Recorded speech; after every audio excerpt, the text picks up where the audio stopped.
আপনি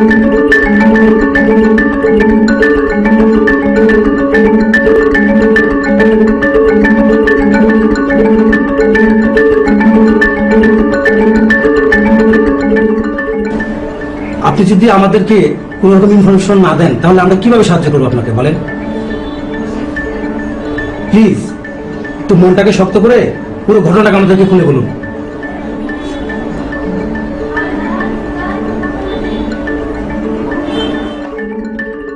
আমার হাজবেন্ডের সাথে ডিভোর্সের পর বাবুকে নিয়ে খুব বেহাল অবস্থা ছিল।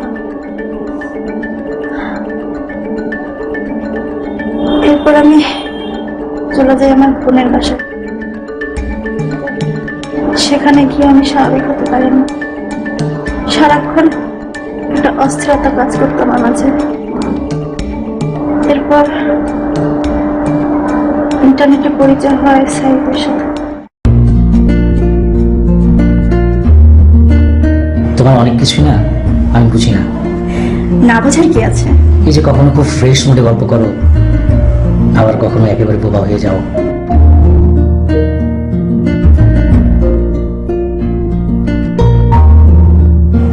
কি হলো, আবার কি তোমার ভয় ধরলো? না, এমনি। তাহলে কি বোবার অভিনয় করছো? তুমি না, এতদিন তোমার সাথে চ্যাট করি, ফোনে কথা বলি, অ্যাটলিস্ট আমরা তো তোমার বন্ধু ভাবতে পারো নাকি? তা পারো। তাহলে তোমার অনেক কিছু আমাকে বলো না কেন? আচ্ছা বাবা, বলো কি জানতে চাও? তুমি প্রায়ই এমন মন খারাপ করে থাকো কেন? না মানে আমি জানি আমি কোনো সমাধান দিতে পারবো না, তবে কষ্টের কথা কাউকে বললে না একটু হলো মনটা হালকা হয়। কি ঠিক বলছি না? আমার প্রোফাইল দেখো, আমি ডিভোর্স। আমার একটা ছেলে আছে।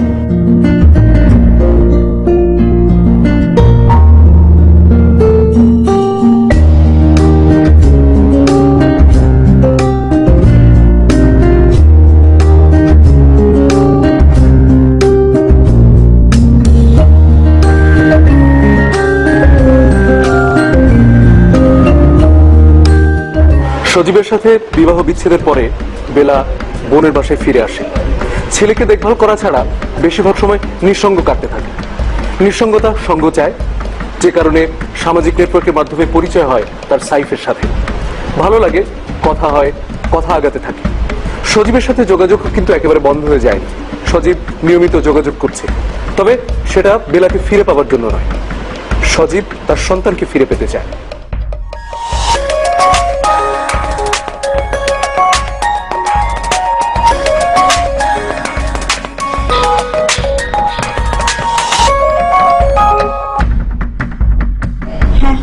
বলো। বাবুরে তো দিলা না। তুমি যত যাই বলো, আমি ওকে তোমার কাছে ছাড়বো না। আমি জানি তুমি এত সহজে ছাড়বা না, যাতে সহজে ছাড়ানো যায় সেই ব্যবস্থা আমি করতেছি। যখন হাতে পাবো তখন বুঝবা আমার বাবু বড় হইছে, আমার কাছে থাকবে, এটাই স্বাভাবিক। তুমি এত খারাপ, তোমার তো খারাপ মানুষ আমি জীবন দেখি। কি বললা? আমি খারাপ মানুষ? আমি খারাপ মানুষ হলে তুমি একটা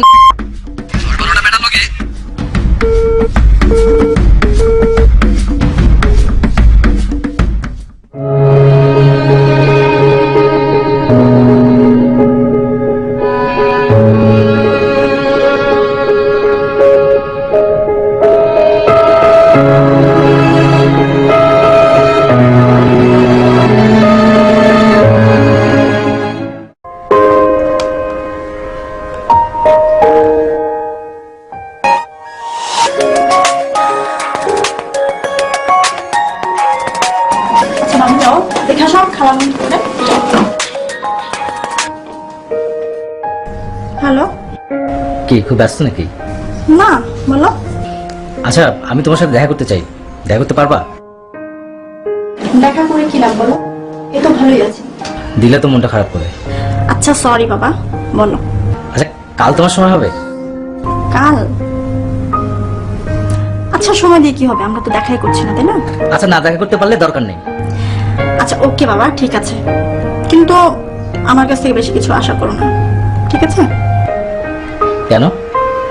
যদি আশা করি তবে তোমাকে পস্তাতে হবে। না, একটু পস্তালাম।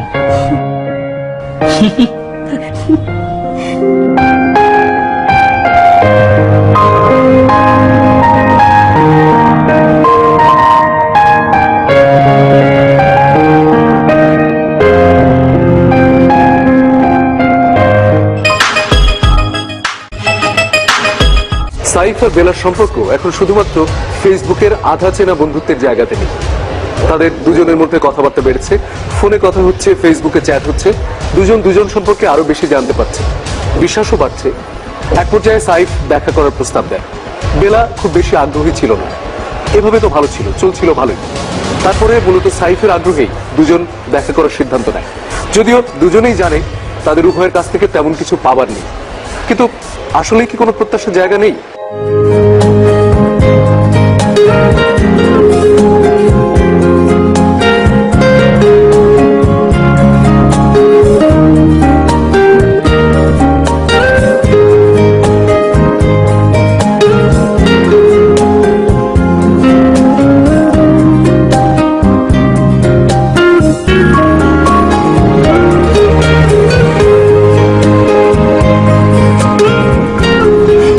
কি ব্যাপার, হাসছো কেন?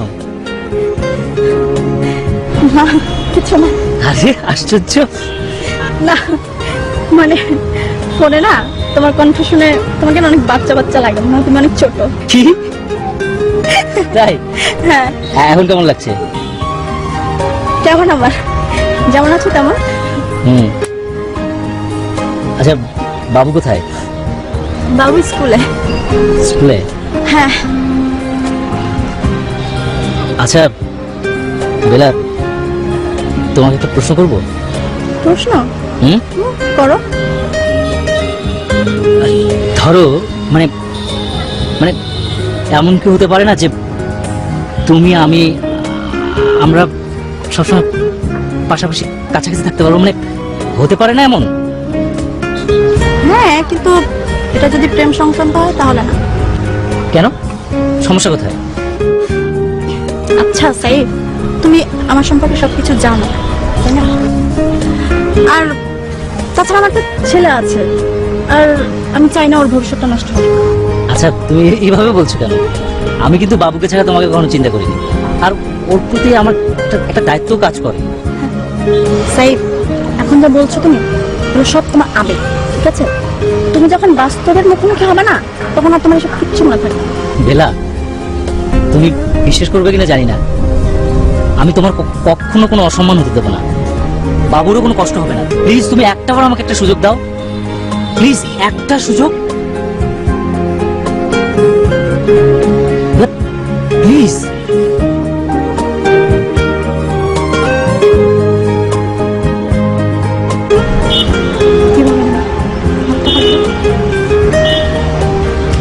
আরে বা হাতটা পাতো না।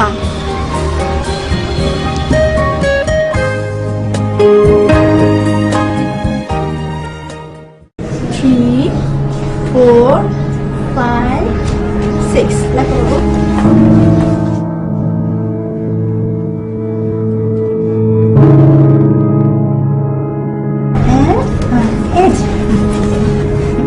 আচ্ছা, আর কতদিন এভাবে থাকবি তুই? তোর বয়সী কত মেয়ে বিয়ে করে সংসার জীবন যাপন করছে। কি বা এমন বয়স হয়েছে তোর? আপু থামো তো। আমার কোনো কথা তো তোর ভালো লাগে না। ঠিক আছে, তোর যা ইচ্ছা তাই কর।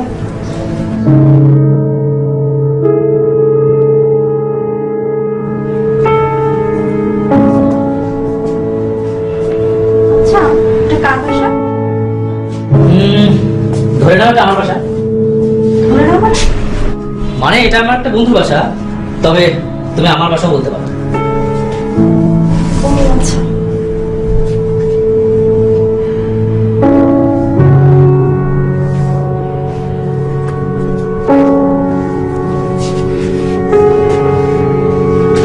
না সাইফ, এটা ঠিক না।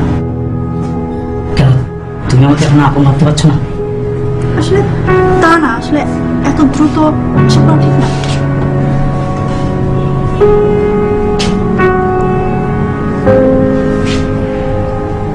True love knows no law. সামাজিক নেটওয়ার্কে সেই আধা পরিচিত সম্পর্ক শেষ পর্যন্ত এসে দাঁড়ায় প্রণয়। বেলার কাছে মনে হয় যে তার নিঃসঙ্গ জীবনে সাইফ যেন নিঃসঙ্গতায় খড়কুটোর মতো। আবার সাইফকেও দেখে মনে হয় সাইফ ভীষণ ভালোবাসে বেলাকে। কিন্তু কি পরিণতি হতে পারে এই অসম প্রেমের?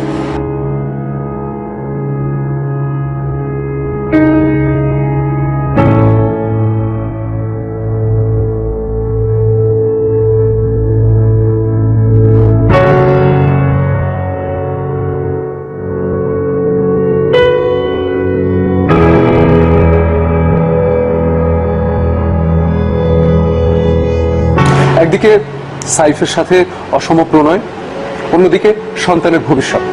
আবার সজীবের সাথেও সব সম্পর্ক কিন্তু শেষ হয়ে যায়নি বেলা। বেলা বুঝতে পারে না আসলে কোন সম্পর্কটিকে সবচেয়ে বেশি গুরুত্ব দিতে হবে। কিন্তু বেলার সমস্ত সত্তা জুড়ে যেন ক্রমশ ছেয়ে যায় সাইফ। সাইফকে সর্বক্ষণ মনে হয় সাইফের সাথে থাকার সময়টুকু, কথা বলার সময়টুকু, ফেসবুকে চ্যাট করার সময়টুকু বা অন্য যে কোনো মাধ্যমে যোগাযোগ করার সময়টুকু যেন বেলার জীবনের সর্বশ্রেষ্ঠ সময়। কি করবে বেলা? এই সর্বশ্রেষ্ঠ সময়ের সুখের দিকে যাবে নাকি সন্তান, নিজের জীবনের কথা ভাববে?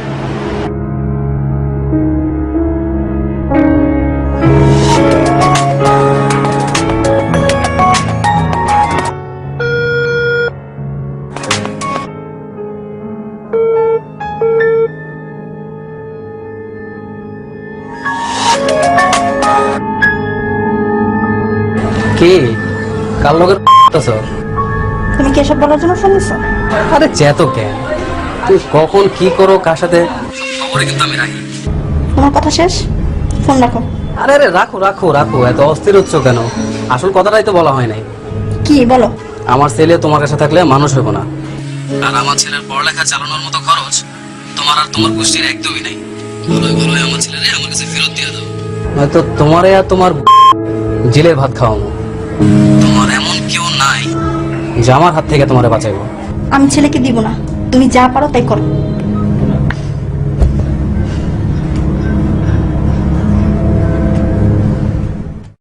এভাবে আর কতদিন সাইফ? হুট করে কথা বললে কেন? না মানে এভাবে আমার আর দিনের পর দিন ভালো লাগছে না।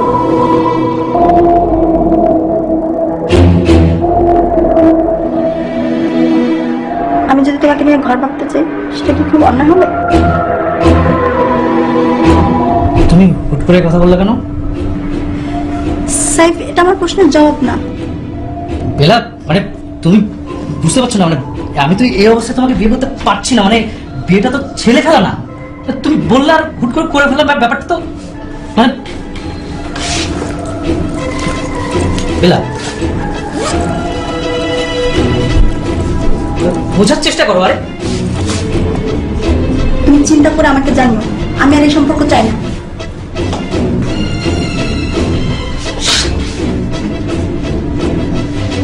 সাইফ এই সম্পর্কের মজাটুকুই শুধু উপভোগ করতে চায়, কোনো সামাজিক দায়িত্ব নিতে চায় না। আর বেলা সামাজিক দায়িত্ব বা সামাজিক পরিচিতি ছাড়া এই সম্পর্কটিকে আর কন্টিনিউ করতে চায় না। তাহলে কি হতে পারে পরিণাম? বিচ্ছেদ? আবারও?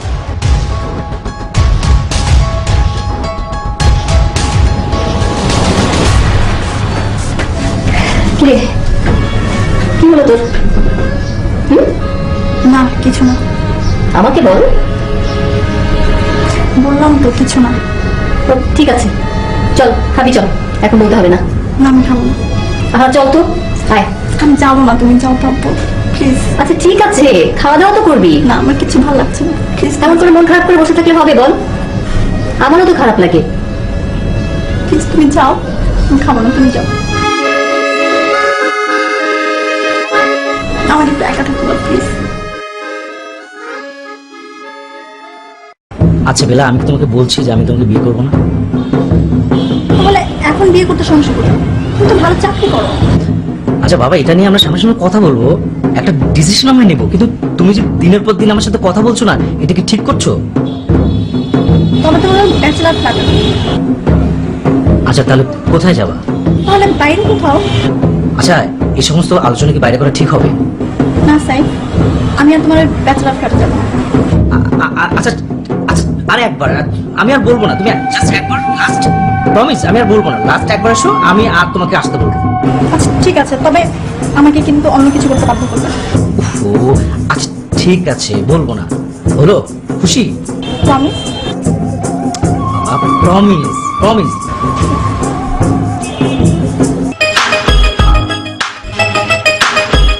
কোনো সম্পর্ককে চাইলেই চট করে শেষ করে দেয়া যায়? বেলা পারে না। সাইফের পীড়াপিড়িতে বেলা আবার রাজি হয়ে যায় সাইফের সেই বিশেষ জায়গাটিতে যেতে। এরকমই প্রতিবার ঘটতে থাকবে? সাইফ পীড়াপিড়ি করবে, বেলা রাজি হয়ে যাবে, নাকি এই সম্পর্কের কোথাও শেষ হবে? এই দেখা কি শেষ দেখা, নাকি এই দেখা চলতেই থাকবে?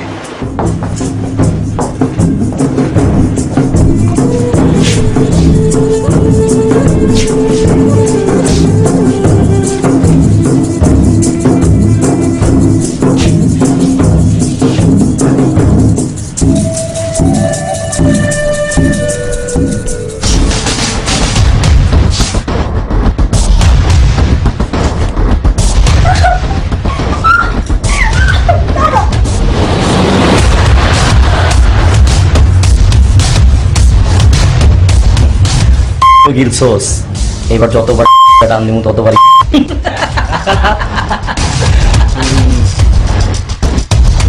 ফাঁদে আটকে গেছে বেলা। ফাঁদ আষ্টে পৃষ্ঠে জড়িয়ে ধরেছে বেলাকে চারপাশ থেকে। সজীব এবং সজীবের বন্ধুরা সেই রেপ করা ভিডিও দেখিয়ে বারবার বারবার বেলাকে সেই জায়গায় আসতে বাধ্য করে, বেলার সাথে যা খুশি করে। কিন্তু এভাবেই কি চলতে থাকবে? ফাঁদ থেকে কোনোদিন কি বেরোতে পারবে না বেলা? বেলা খুঁজতে থাকে ফাঁদ থেকে বেরোনোর একটি সুযোগ।